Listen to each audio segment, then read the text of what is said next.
일단 배관이 막히면 물이 안 내려가는 게 문제가 아니라 왜 막혔는지 원인이 뭔지 모르는 상태가 훨씬 더 큰 문제입니다. 그리고 더 무서운 건 땅속에 배관이 찌그러졌거나 아니면 파손된 경우이죠. 이렇게 막힘이 반복되면 생활도 힘들지만 사실 특정한 식당이나 카페처럼 실제로 영업 중인 곳은 바로 매출 손실로 이어집니다. 가정집도 마찬가지죠. 배관에서 역류가 일어나면 주방이나 욕실 바닥이 하수물로 아주 엉망이 될 수 있거든요. 아이들이 있는 집은 훨씬 더 예민할 수 있겠네요. 더군다나 만약에 다세대나 아파트 같은 경우면 그 역류한 물이 바닥으로 스며들면 아랫집에서 피해를 입을 수도 있습니다. 심각하죠.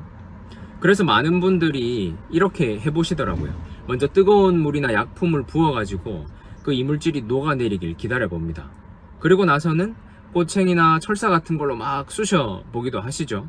근데 여기까지 하다가 안 되면 이제 검색 하수구 업체에 전화를 해서 문의를 하게 되는데요. 증상이 이런데 얼마 정도 할까요? 물어보고는 가격이 저렴한 업체로 부르게 됩니다.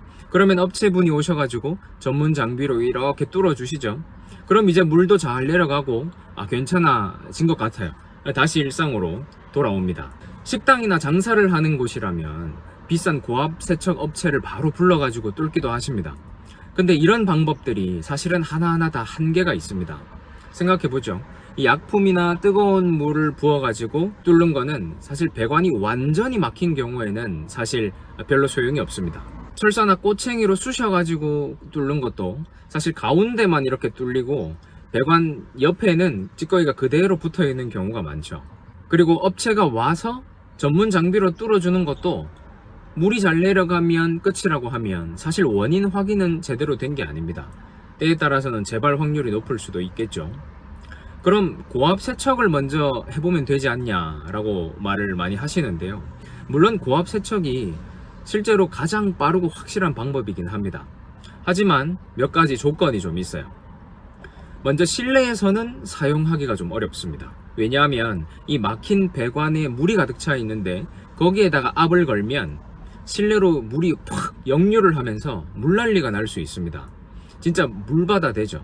빨리 뚫려가지고 물이 빠져나가면 괜찮은데 그렇지 않으면 진짜 물바다 됩니다.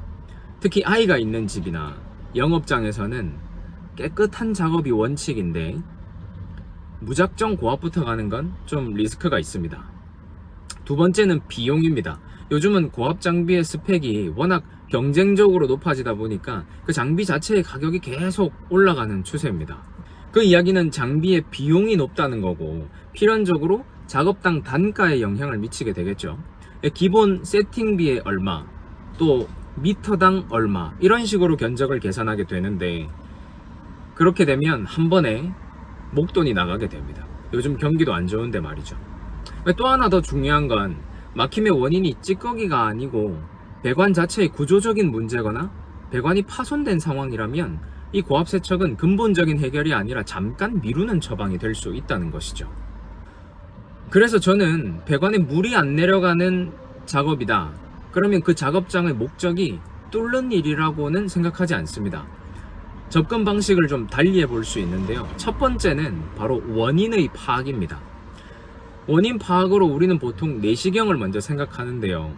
실제로 그 작업을 하다 보면 막혀있는 배관, 그러니까 더러운 물이 가득 차 있는 배관에 내시경을 집어넣었으면 원인이 파악이 제대로 되지 않습니다. 그래서 석션기로 먼저 흡입을 해야 되는 것이죠. 저는 연락이 오시면 막힘을 인지한 순간부터 배관에 뭐 넣지 말라고 합니다. 약품이든 물이든 그렇게 하면 내시경 넣었을 때 시야 확보도 되고 깔끔하게 작업을 할 수 있습니다. 이 하수구를 뚫는 일 자체가 작업이 더럽잖아요. 그래서 작업하는 사람이 조금 더 깔끔함에 신경을 써주면 좋습니다. 그리고 두 번째로 이제 내시경을 넣어서 한번 진단을 해봅니다. 뭐 때문에 막혔는지, 기름인지, 슬러지인지, 이물질인지, 배관이 기울기는 문제가 없는지, 또 구조적으로 혹시 좁아지는 병목 형상이 있는지 눈으로 이제 확인을 할 수 있죠. 이게 바로 재발을 줄이는 첫 번째 단초입니다. 내시경으로 봤을 때 특별한 문제가 없다? 그러면 이제 청소에 들어가면 됩니다. 배관의 굵기나 길이에 따라서 6mm나 8mm 혹은 전동 스프링 그런 장비들을 이용할 수 있습니다. 그렇게 해서 떨어져 나온 찌꺼기를 석션기로 빨아내거나 혹은 심하지 않으면 물을 틀면서 흘려 보내면 되는 것이죠. 물론 막힘의 정도나 구간에 따라서 저도 고압 세척을 권하기는 합니다. 어쨌든 이건 필수가 아니라는 거죠. 이제 만약에 배관에 구조적인 문제가 있다고 판단이 되면 저는 관로 탐지로 이어갑니다. 땅속 배관이 찌그러졌는지 아니면 파손이 됐는지, 문제가 있다면 정확하게 그 위치가 어디인지, 그리고 땅속에 몇 센치 깊이까지 묻혀 있는지, 이런 것들을 정확하게 확인할 수 있습니다. 필요하다면 미니 포크레인이나 중장비 같은 것들을 동원해서 공사까지 아주 깔끔하게 마무리할 수 있죠.